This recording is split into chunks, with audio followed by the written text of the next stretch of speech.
Every single team has played at least 8 games. Some have played 9. We're about to enter week 10. Let's look back real quick on some of our regular season win totals. These are the 4 that we released to subs this year as part of our futures package. We have other player props, but in terms of these regular season win totals, let's look at what we bet midway through the season, where those bets sit, why we bet some of these things, and do we think that these are going to cash. First up, the Buffalo Bills over their win total. They sit at 6-2. We're in really good position here. They just need to go 5-4 the rest of the way. We ended up laying a bit more juice on this one to get it down to 10.5. The rest of these bets don't have anywhere near that amount of juice, but they need to go 5-4 the rest of the way to cash this bet. They have games versus the Dolphins, the Jets, the Bengals, and the Browns. They also play the Texans, the Bucks, the Steelers, the Patriots, and the Eagles. There's a couple of tough games in there. Obviously, the Patriots are coming on. Philadelphia Eagles are a good team.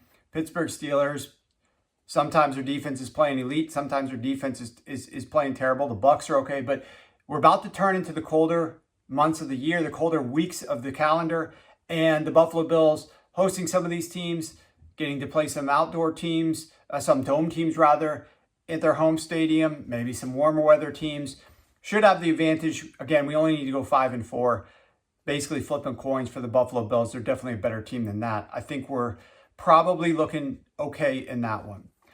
One of the stronger bets this year was the Cincinnati Bengals under 9.5 wins. Now, did the opposite of what we did with the Bills. Instead of laying the extra juice, we actually sold a little bit, took them at under 9.5 at plus 125. And I feel good about this one, obviously, as well.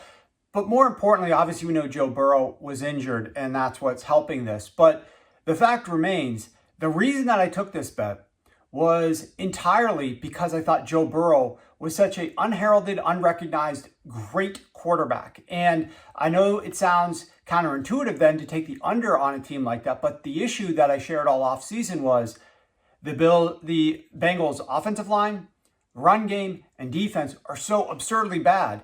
Joe Burrow had to carry this team every step of the way with his performance to actually win these games. And if something did happen to Joe Burrow at some point in the season where he was out for a couple of games, I had no confidence that any backup quarterback on this roster was going to be able to win games for the Cincinnati Bengals. As it turns out, I was absolutely right with all of that. I mean, the Bengals now have to go 7-1 to beat me the rest of the way because they sit at 3 wins and 6 losses at this point in time with 8 games left to play. They're not going 7-1. Anything less than that, and this bet's going to cash. They still have 2 games versus the Ravens, plus the Bills and the Patriots, along with the Steelers, the Dolphins, the Cardinals, and the Browns. In their next 5 games alone is where this is probably going to be decided. Their next 5 games, after a bye, they play the Steelers, the Patriots, the Ravens, the Bills, and the Ravens again. If they don't go at least 4-1 in those 5 games, this bet is going to cash. So I feel very strongly that we're in a great position here. Now, I obviously didn't expect that if Joe Burrow went down that they would go mercenary style and go outside the building and go with Joe Flacco. The offense has actually still been humming at a relatively high speed. Now, that being said, the offensive line being terrible hurt Joe Flacco with his AC joint sprain. We'll see. They were lucky that he even played last game. The run game is not capable. The defense is what is costing this team. We've got players yelling at the defense, walking to the locker room, players complaining publicly about the defense. It's everything that we thought. This was probably the most accurate handicap of a team that a lot of people thought might be decent this year, that I just felt was relying way too much on Joe Burrow's sheer brilliance. And if we didn't get that for all 17 games, that we were not going to see this team have success this year. Next up, we got another under. Took the Las Vegas Raiders under 7.5 wins at minus 130. They are 2 wins and 6 losses with 9 games still to play. They'll have to go 6 wins and 3 losses the rest of the way to beat us. Anything less than that, and this bet's going to cash. They play the Broncos on Thursday Night Football this upcoming week.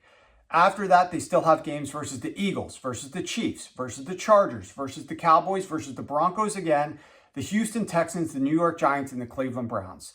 There are a few wins in there, but there's also a very difficult schedule that they're going to have to deal with.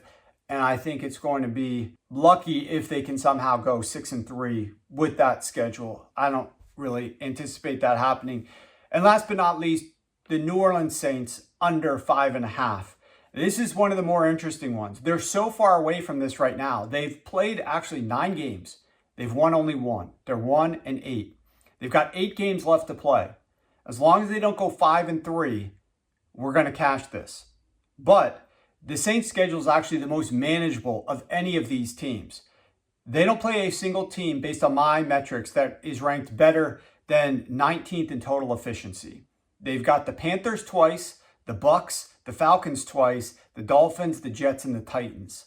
I mean, now if we get the lack of rushing support, as we did this past week, if we get the terrible quarterback play with Tyler Shook, as we did this past week, obviously we're in very good shape here. But they do at least have the most manageable schedule of any of the teams that we need to lose a bunch of games to go under the total. But as of now, we're sitting in very good shape with our 4 team futures that we bet earlier this season, and we'll see how we go from here. But that is an update at the midway point of the season.